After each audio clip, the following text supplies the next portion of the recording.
Kids I checkup போயிட்டு வந்து ஏன் இவ்வளோ சேடாக இருக்கீங்க? Kavin, Swetha, why are you crying? Rosie, நீயாவது சொல்லு, என்னதான் நடந்துச்சு அங்க? மாம், அவங்க 2 பேரும் வெஜிடபிள்ஸ் அண்ட் ஃப்ரூட்ஸ் சாப்பிட்றதே இல்லை. அதனால ஐசைட் ரொம்ப பேடா இருக்கு. அவங்க லேட் நைட் டிவி பார்க்கறதுனால இந்த ப்ராப்ளம். ஆன்ட்டி, எனக்கு ஃப்ரூட்ஸே சுத்தமா பிடிக்காது, அப்புறம் எப்படி சாப்பிட முடியும்?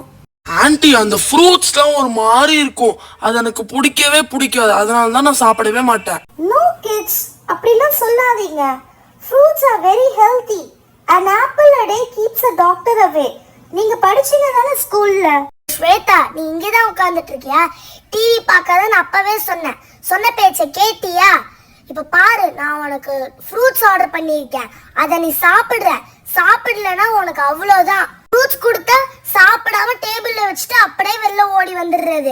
போங்கம்மா, நான் ஃப்ரூட்ஸ்லாம் சாப்பிட மாட்டேன், அது நல்லாவே இருக்காது. போங்க, நான் சாப்பிட மாட்டேன். சாப்பிட மாட்டியா? சரி, இனிமே உனக்கு சிப்ஸ், ஸ்நாக்ஸ், சாக்லேட்ஸ் எதுவுமே கிடையாது.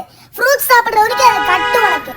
சொல்ல ஃப்ரூட்ஸ் வண்டியே வந்துருச்சு. ஐயோ, நிஜமாவே ஆர்டர் பண்ணிட்டாங்களே. நான் கூட சும்மா தான் சொல்றாங்கன்னு நினைச்சேன், உண்மையாவே ஆர்டர் பண்ணிட்டாங்க. எப்படிதான் சாப்பிட போறேனோ? ஓ மை காட், ஆன்ட்டி என்ன இவ்ளோ பெரிய லாரியில ஆர்டர் பண்ணிருக்காங்க? இன்னி பார்த்து தள்ளி வைங்க, இன்னும் கொஞ்சம் பழம்லாம் ஆர்டர் பண்ணிருக்கேன், அதுவும் வருது. அப்படியே ஓரமா இறக்கி வச்சிருப்பா.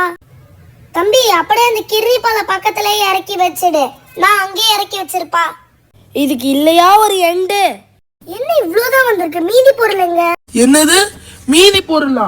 இதுவே அதிகம் தான் ஆன்ட்டி. தம்பி, நான் காசெல்லாம் முன்னாடியே கட்டிட்டு தான்ப்பா வந்திருக்கேன். ஆமாக்கா, ஓனர் சொன்னாரு. இவ்வளோவா? மா போமா, என்னால சத்தியமா இவ்வளோலாம் சாப்பிட முடியாது, நான் சாப்பிட மாட்டேன்.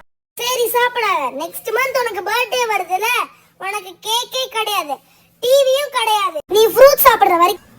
கிட்ஸ், எனக்கு கொஞ்சம் அர்ஜென்ட்டா ஒரு ஒர்க் இருக்கு. நீங்க எல்லாம் ஃப்ரூட் சாப்பிட்டுட்டே இருங்க, நான் ஈவினிங் உங்களை எல்லாரையும் மீட் பண்றேன்.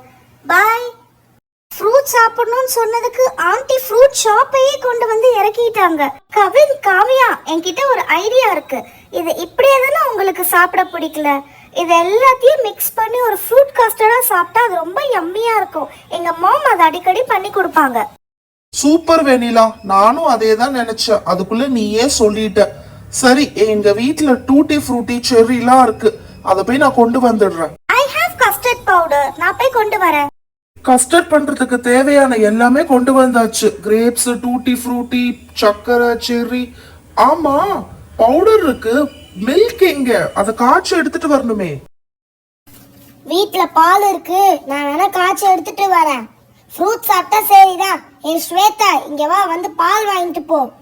இந்தா வெண்ணிலா, நான் பாலை காய்ச்சி எங்க அம்மா கிட்ட இருந்து வாங்கிட்டு வந்துட்டேன். ஆமா, இது நல்லா இருக்குமா? ஃப்ரூட்ஸ் டேஸ்ட் வராதுல்ல? அதெல்லாம் ஒன்றும் வரி பண்ணாத ஸ்வேதா, ஃப்ரூட்ஸ் டேஸ்ட் எல்லாம் அவ்வளவா வராது. இந்த கஸ்டர்ட் பவுடரை இந்த காய்ச்சின பாலில் மிக்ஸ் பண்ணிட்டோன்னா உனக்கு கஸ்டர்ட் ரெடி ஆகிடும். இது அப்படியே அடுப்பில் வச்சு கொஞ்ச நேரம் பாயில் பண்ணணும். சுகர் வேணும்னா டேஸ்ட்டுக்கு போட்டுக்கலாம். அப்போ உனக்கு அந்த ஃப்ரூட்ஸ் டேஸ்ட்டை விட இந்த கஸ்டர்ட் டேஸ்ட் தான் ஜாஸ்தி வரும். இதை நல்லா மிக்ஸ் பண்ணிக்கணும், பவுடரே இருக்கக்கூடாது. நல்லா டிசால்வ் ஆனதுக்கப்புறம் போய் பாயில் பண்ணணும். போய் பாயில் பண்ணி எடுத்துட்டு வாங்க. கைஸ், அவங்க வரதுக்குள்ள ஃப்ரூட்ஸ் எல்லாம் கட் பண்ணிடுங்க, வர்க் ஈஸியா முடியும்ல. கரெக்ட் தான் ரோசி. அப்ப நான் இந்த கிரேப்ஸை கட் பண்ண ஸ்டார்ட் பண்றேன். இந்த கிரேப்ஸை குட்டி குட்டியா சாப் பண்ணிக்கலாம், அப்பதான் வாயில கடிக்கும் போது ஃபைன் பீசஸா வரும். பெருசா போட்டோம்னா மறுபடியும் ஸ்வேதா ஃப்ரூட்டா இருக்குன்னு சொல்லி சாப்பிட மாட்டா. இப்படி நான் குட்டி குட்டியா சாப் பண்ணி போட்டேன்னா அவளுக்கு ஃப்ரூட் சாப்பிடுற மாதிரியே இருக்காது, சாப்பிடவும் நல்லா இருக்கும். அர்ஜுன், நைஃப் இங்க கொடு, பனானாஸ் நான் கட் பண்றேன். இது இப்படி ஹாரிசான்டலா கட் பண்ணா ஓகே தானே? உனக்கு ஃபைன் சாப்டா வேணுமா இல்ல பெரிய பெரிய பீஸா வேணுமா? கொஞ்சம் சின்னதாவே கட் பண்ணு ரோசி. இதோ ஸ்வேதா கஸ்டர்ட் மில்க்கும் எடுத்துட்டு வந்துட்டா. இப்போ வேலை ஈஸியா முடிஞ்சிரும். இப்போ கட் பண்ண ஃப்ரூட்ஸ் எல்லாம் எடுங்க. சுகர் எடுத்து லைட்டா போட்டுக்கிறேன், ஏன்னா சுகர் பத்தலைன்னு நினைக்கிறேன். ஸோ நல்லா மிக்ஸ் பண்ணிக்கலாம். இப்போ கட் பண்ண ஃப்ரூட்ஸ் எல்லாம் எடுத்து போடு ரோசி. எல்லாமே போட்டு வச்சு என்ன பண்ண போறோம்? அவங்க அம்மா தான் அவ்வளவு ஃப்ரூட்ஸ் வாங்கி கொடுத்துருக்காங்களே, எல்லாத்தையும் இதுல போடு. ஏய் வெனிலா, நீ ஆப்பிளே கட் பண்ணல, ஆப்பிள எடு. 2 minutes அர்ஜுன், தோ சாப் பண்ணிட்டே இருக்கேன். இப்போ கட் பண்ணி முடிஞ்சிரும். நான் ஸ்கின்னையும் பீல் பண்ணிட்டேன், அதனால சாப்பிட ரொம்ப நல்லா இருக்கும். எல்லாத்தையும் போட்டுடுறேன். ஹே, எனக்கு ஒரு ஐடியா தோணுது. இது இப்படி கப்பில் வைக்காம என்கிட்ட ஒரு ஸ்பெஷல் கிளாஸ் இருக்கு, அதை கொண்டு வந்திருக்கேன்.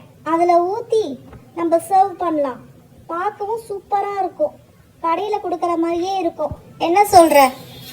இப்போ இது மேலே ஒரு செரியை எடுத்து டாப்பிங்காக வச்சிடலாம். நான் டூட்டி ஃப்ரூட்டியும் போட்டுக்கிறேன், உங்களுக்குலாம் பிடிக்கும் தானே. ஒரு செரியை நடுவில் கட் பண்ணி மேலேயே வச்சிடலாம். அந்த ஸ்லிப் பண்ண போர்ஷனை கப்பில் மாட்டி வச்சுட்டோன்னா அப்படியே கடையில் கொடுக்குற மாதிரியே இருக்கும். வெனிலா செம்மையா இருக்கு. போ, பார்க்க ஃபலூடா மாதிரியே இருக்கு. ஐஸ்கிரீம் போட்டிருந்தா இன்னும் நல்லா இருந்திருக்கும். என்னது ஐஸ்கிரீமா? கவின், இதுவே ஸ்வேதா அம்மா ஃப்ரூட்ஸ் வாங்கி கொடுத்ததுனால தான் பண்ணோம். அவள் ஃப்ரூட்ஸாக சாப்பிட முடியாததுனால அதுக்கு ஆல்டர்னேட்டிவாக இதை பண்ணேன். இன்னும் ஐஸ்கிரீம்லாம் போட்டால் அது மறுபடியும் ஜங்க் ஃபுட் ஆகிடும். அப்புறம் எப்படி சரியாகும் உங்களுக்கு? ஃப்ரூட்ஸாக எடுத்துக்கிறது தான் பெஸ்ட்டு. ஸ்வேதா, நீ டேஸ்ட் பண்ணிட்டு சொல்லு எப்படி இருக்கு. செம்மையா இருக்கு வெண்ணிலா. நீ இப்படியே கொடுத்தா நான் சாப்பிட்டுருவேன். ஃப்ரூட்ஸா கொடுத்தா சாப்பிட மாட்டேன். ஆமா வெனிலா, செம்மையா இருக்கு. அர்ஜுன், நீ சாப்பிட்டு பாரு. வெனிலா ரொம்ப நல்லா இருக்கு. இந்த மாதிரியே செஞ்சு கொடுத்தா நான் சாப்பிட்டுருவேன். ஃப்ரூட்ஸா கொடுத்தாலாம் சாப்பிட மாட்டேன். எங்க பாட்டிக்கு எல்லாம் இந்த மாதிரி செய்யவே தெரியாது. ஹே ஸ்வேதா, கவின், என்ன பேசுறீங்க நீங்க? எப்பயாவது இந்த மாதிரி சாப்பிடலாம், சும்மா சும்மா இப்படி சாப்பிடக்கூடாது. டைரக்டா நம்ம ஃப்ரூட்ஸ் கன்சியூம் பண்ணாதான் அது ரொம்ப ஹெல்த்தி. இந்த மாதிரிலாம் அக்கேஷ்னலாக தான் சாப்பிடணும். ஓகேவா? நீங்க டைரக்டா ஃப்ரூட்ஸ் எடுத்துக்கோ.